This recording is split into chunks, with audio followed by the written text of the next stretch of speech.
using UAV to capture aerial imagery and pick up a DTM crater surface to calculate volumes.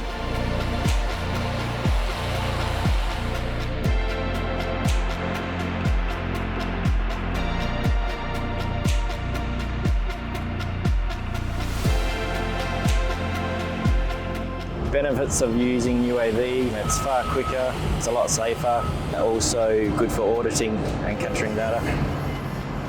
With UAV we can capture large amounts of data, whereas if I was doing it on foot it would be like days with a GPS.